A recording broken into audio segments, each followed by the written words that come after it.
Let's talk a little bit about the difference maybe between being aware of a prank and in on a prank. I would love to talk about that.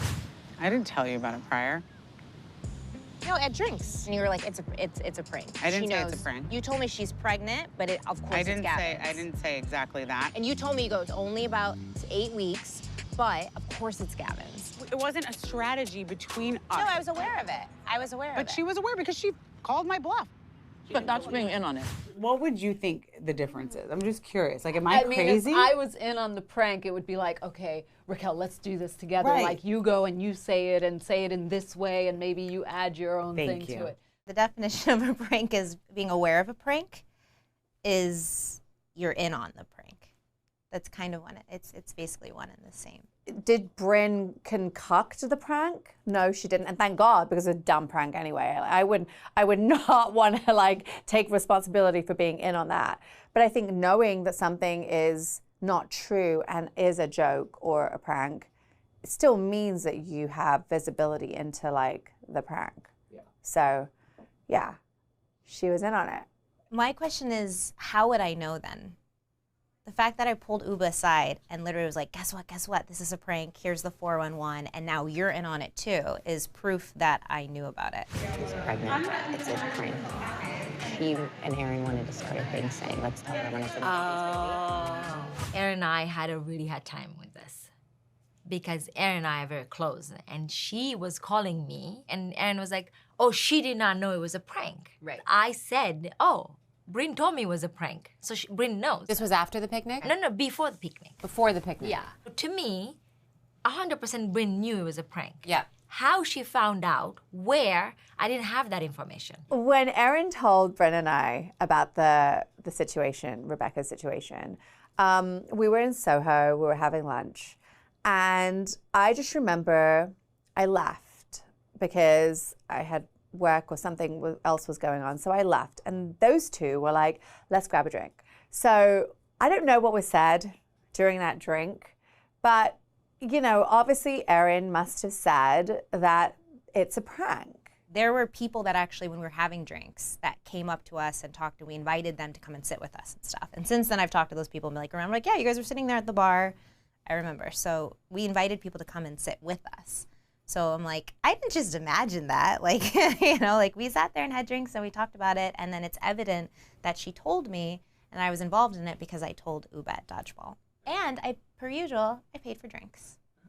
Should I print that receipt and bring it to the reunion? What she's referring to is when we went for drinks after, which I will never do with her again. She was like, so tell me, like, is it true? Did she someone else? And I was like, nah. Right. Because I wasn't going to double down on her sleeping around and getting pregnant by some random dude. But that is what Rebecca wanted you to do, was double down on that idea. I'm not going to be like, yeah, she's a whore. Like, she's, like it's just too much. Like, you know, so I kind of was like, no, it's not really true. Right. It's confusing and hurtful, but consistent that Erin is now being like, you weren't in on it at all. Like, so I don't know why it even matters. But I think it's, again, just a way to peg it on me. You know, like we're at a pigeon picnic, but I am the scapegoat per usual. Erin called me after lunch with Brynn and said I think she knows, but she thinks that it's just that you are pregnant, but that you didn't cheat on your husband. That's what she told me. You already lost. But I don't think she actually believes it because I made sure it was still real. So in my head, I was like, okay, we can continue playing the game. But if Brynn really did know, then it was all fake. Like, it all fell apart without me knowing. She was not part of it. She just didn't believe me. Right.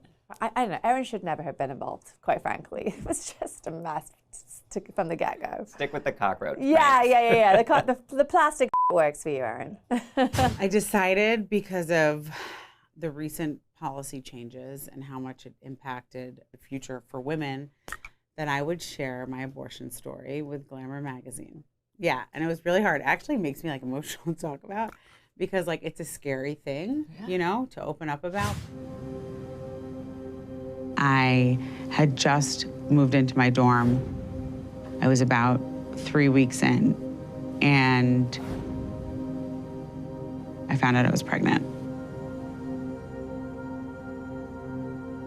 and I was terrified. I was alone. I had no friends. I was too scared to tell my mom. So I had an abortion. I felt very passionate about just shedding awareness and knowing that I was able to have that, choice, and that some women can't make their own choice is so upsetting and so tragic to me. Yeah. So I had an interview with Sam Barry, and I sort of put it all out there. Oh, that's amazing. That's very brave of you. Yeah, it's scary though. But it is something. I mean, it's great that you were willing to share that, because I mean, it's scary right now. The fact that you were able to have a safe, abortion. Yeah. And the other thing that I didn't realize is that a lot of people don't talk about this.